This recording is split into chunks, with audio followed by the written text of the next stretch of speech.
वाराणसी में शिव स्वरूप में विराजमान है भगवान राम के वंशज। क्या है इससे जुड़ी कहानी, हम आपको इस रिपोर्ट में बताते हैं। शिव स्वरूपा काशी में 33 कोटि देवी देवताओं का वास है। भगवान शिव की नगरी की महिमा ही है कि महादेव के आराध्य राम के वंशज भी शिव स्वरूप में काशी वास कर रहे हैं।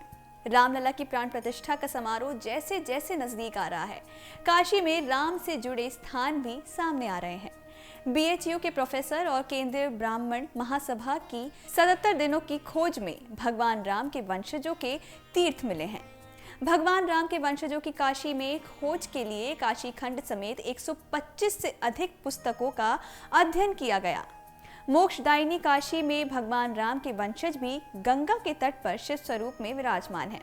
सतयुग से लेकर त्रेता और द्वापर युग तक काशी में उन्होंने तपस्या की और शिवलिंग स्थापित किए। आज वो तीर्थ के रूप में काशी में है। महाराजा हरिश्चंद्र से लेकर भगवान राम द्वारा स्थापित शिवलिंग उनके नाम से ही स्थापित हैं। रामघाट तक सत्यवादी राज हरिश्चंद्र तीर्थ व विग्रह है और यहाँ पर स्नान और पूजन करने वाला कभी भी सत्य के मार्ग से नहीं हटता है।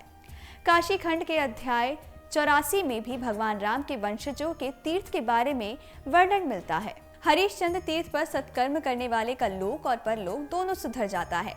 संकटा माता मंदिर के सामने राजा दिलीप भी शिवलिंग के स्वरूप में विराजमान है।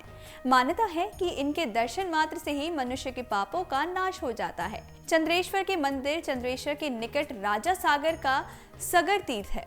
यहाँ पर स्नान करने से मनुष्य कभी दुख के सागर में नहीं डूबता।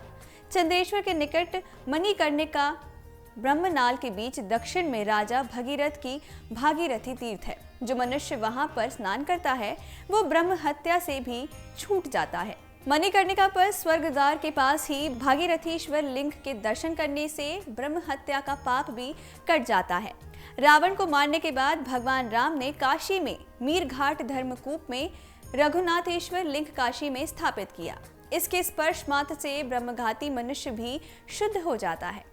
काशी हिंदू विश्वविद्यालय के संस्कृत विद्या धर्म विज्ञान संकाय में धर्मशास्त्र मीमांसा विभाग के प्रोफेसर माधव जनार्दन रटाटे, काशी करवत मंदिर के महेश उपाध्याय, मंगला गौरी के महंत नरेंद्र पांडे, भृगु संहिता विद्वान वेदमूर्ति शास्त्री मनीष पांडे, सुधांशु पांडे व केंद्र ब्राह्मण महासभा के प्रदेश अध्यक्ष अजय शर्मा की टीम ने 77 दिनों की खोज के बाद भगवान राम के वंशजों के तीर्थ और शिवलिंग को चिन्हित किया है।